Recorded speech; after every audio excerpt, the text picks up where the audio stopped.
Welcome back to Jenna's Kitchen. Ground cherries are a relatively new crop to Kentucky, and my mom loves any crop that's new, so we had to get some.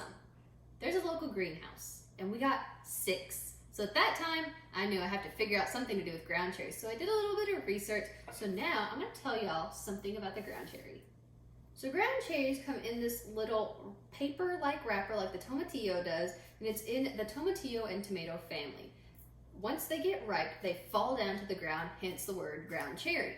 Once they are ripe like that, you just pop them out of their little shell, and here they are. They're this little tiny fruit. They're kind of yellow once they're ripe, and to me, they taste like a tomato with a little bit of a sweet aftertaste, but some people think they taste different. So my mom thinks they taste kind of tropical. My dad thinks they taste more savory. I kind of think they taste like bacon. It's just whatever your taste buds think. But they're good any way you taste them.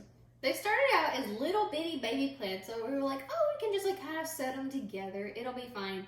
They spread out so much. So harvesting these little things is a little bit labor intensive. You have to lift up the plant and then sweep all of the ripe ones out. And then once you've got all the ripe ones, you have to unhusk all these little gems. So you have a ground cherry husking party with your whole family. It's like snapping green beans. But once you have them all husked, you can do multiple different things with them. We've made jam with them, we've made salads. You can also make barbecue sauces, vinaigrettes, or a pie like we're gonna make today. It's delicious. So here are some nutrition facts about the ground cherries. 1 cup of ground cherries has 74 calories, 1 gram of fat, 3 grams of protein, 16 grams of carbohydrates, and 4 grams of dietary fiber. So the first thing we have to do for our pie is unhusk these ground cherries until we get enough for 2 to 2.5 cups. What I like to do is I like to grab the top and just push, and then it pops out like that.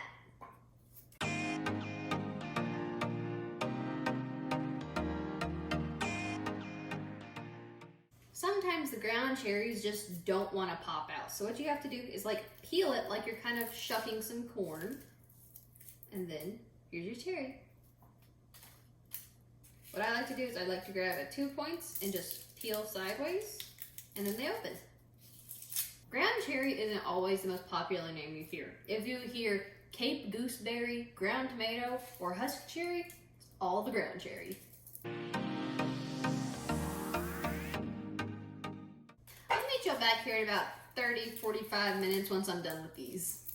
We got all of our ground cherries husked. We're gonna use these for other recipes, maybe another pie, trying out some new ones, or maybe some jam. But y'all remember how I said earlier when my mom said they either taste or smell like pineapples?